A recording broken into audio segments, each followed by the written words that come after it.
Well, good morning to you all. Tony Virtue speaking, Virtue and Partners with our regular monthly update. Again, news driven by Trump's second presidency, Trump's tariffs. Look, a number of you are CEOs there, and you have this 90-day process of reviewing the business, trying to increase your income and reduce your expenses. Well, Trump's no different, looking to get his income up through tariffs. Now, he's tried this before in his first term, and you can see that in some of the papers that are there.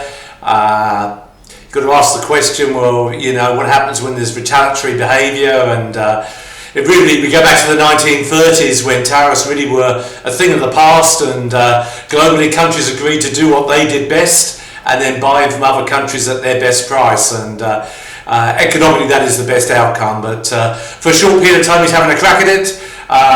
He's a teetotaler, as you know, so 200% on French champagne won't worry him. So that's the immediate on the income side. On the expenses side, he's got Elon Musk running his Department of Government Efficiency. That's not doing much for the Tesla share price, but the intent being to reduce substantially their costs. Also, the terrible situation over in Russia-Ukraine, looking to resolve that, and of course costs a lot of money to run a war, and to some extent that really is money that can be better used on hospitals and schools, etc. Long and the short of it is to improve the US deficit. In doing so, possibly interest rates would come down, the 10-year bond rate would possibly come down. Everything goes to plan, then you can drop income tax rates to the very people that voted for him. Just remember, you'd have to vote in the US, and I think he was still only about 52% of the vote, so this is still very, very contentious, I think is the word I'm looking at. And we have Canadian clients here, we have Irish clients here, and it certainly has caused a lot of sadness. Let's hope that over time that this just settles down. Markets had been at an all-time high, equity markets in mid-February. As a consequence of this, there was a decline of 10%. That in itself is not unusual. It's actually quite a healthy thing to see. Last couple of nights it's pulled back maybe a third of that. And within reason, this is just the natural movement of markets. Volatility not overly high, and certainly we haven't got a lot of margin lending out there. We haven't got people sort of jumping out of buildings at this stage. So fairly manageable, and I think fair to say he's got a pretty experienced treasury team behind him.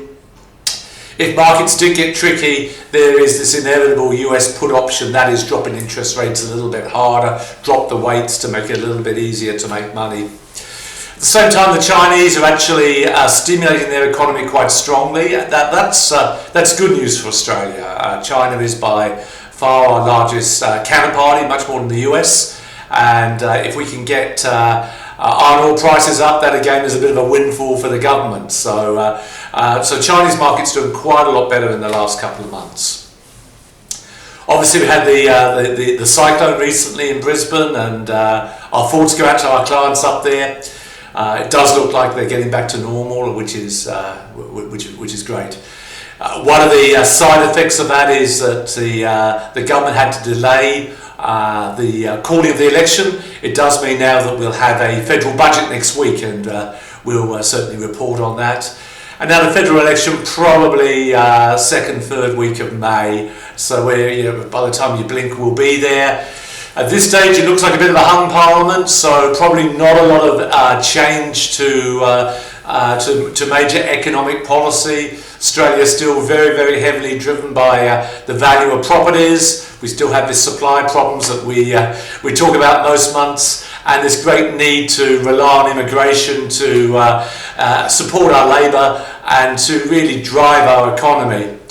There's quite a confronting note in my papers there of just how far our purchasing power has declined as a country since 2022. We're down 8%, and we're right at the bottom of the board compared to 25 other countries who really don't have our natural advantages. So we've been drifting let's be clear, our productivity has not been what it should have been. We need a bit of a kick up the backside and understand that, yes, we're very, very blessed where we are. We've got natural advantages, but we certainly need to push through and be much more competitive in how we go about our business. Property market, as you would probably expect, with interest rates coming down now, is beginning to pop again, particularly in Melbourne after 3 or 4 very poor years there. And in fact, they've had the windfall of the GST. They're actually getting a net beneficiary of the GST with Queensland and to a lesser extent New South Wales having to fund that. So that in itself is contentious there. Outside of that, obviously the business is very, very busy now. This pre and post retirement market is growing rapidly. We're increasing our staff to support you. We're working very hard to be as efficient as we can with our systems and processes, while at the same time recognising that really the value that we add is just knowing our clients extremely well and being there when things change. If you do have any concerns about market movements, do contact us directly. We're here to support you. We've been through this many, many times before, and when markets go down, remember you should be buying, not selling. Well, that's enough for this week. Tony Virtue, when experience pays.